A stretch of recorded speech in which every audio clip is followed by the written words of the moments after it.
And here is the Writer's Almanac for Thursday, March the 5th, 2020. It's the birthday of a playwright and folklorist and a great patron and friend of William Butler Yeats, Isabella Augusta Pearce, Lady Gregory, born on this day in 1852. It's the birthday of the mapmaker Gerardus Mercator, born in Flanders in Belgium in 1512, who developed the technique for accurately projecting the globe onto a flat surface, so that longitude and latitude lines would always be at right angles to each other, which permitted sailors to plot a route between any two destinations in the world using a straight line and then follow that route without having to adjust their compasses. It was on this day, 1933, the Nazi Party in Germany won 44% of the vote in parliamentary elections, which enabled it to join with the nationalists to gain a slight majority in the Reichstag. And within 3 weeks, the Reichstag had passed the Enabling Act, which gave Hitler dictatorial powers. It was on this day in 1975 that the Homebrew Computer Club first met in a garage near Menlo Park in Silicon Valley.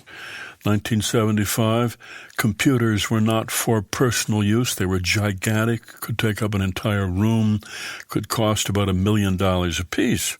Among the early members of the Homebrew Computer Club were high school friends Steve Jobs and Steve Wozniak, who designed the Apple I and the Apple II to bring down to the Homebrew Computer Club and show it off.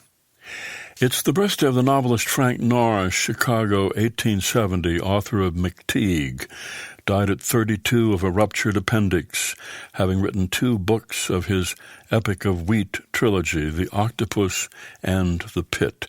Frank Norris, who said, "I never truckled, I never took off the hat to fashion and held it out for pennies. By God, I told them the truth. They liked it or they didn't like it." It's the birthday of the novelist Leslie Marmon Silko, born Albuquerque, 1948, grew up in the Laguna Pueblo Reservation, went to law school, but she quit after she read Charles Dickens's Bleak House. She said, "The law has nothing to do with justice, and injustice can't be left unchallenged. So I decided to be a writer. Writing can't change the world overnight, but writing may have an enormous effect over time, over the long haul." Best known for her novel Ceremony, the story of a Laguna man named Tayo, who comes home to the reservation after surviving World War II and the Bataan Death March.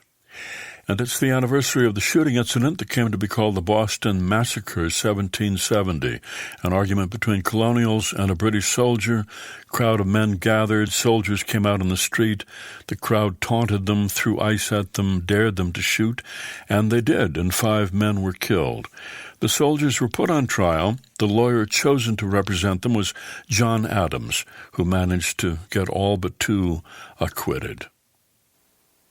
Here's a poem for today by Wallace Stevens, The Snowman.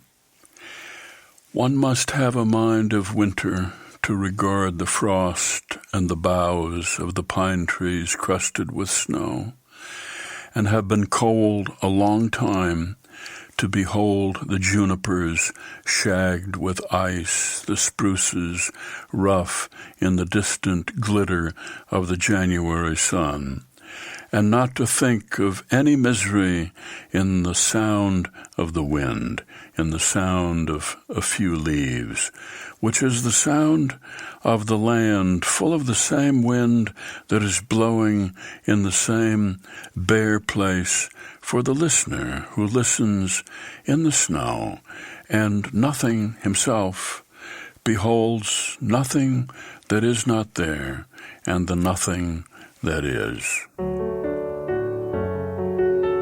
The Snowman by Wallace Stevens, from his collected poems, used by permission here on the Writer's Almanac.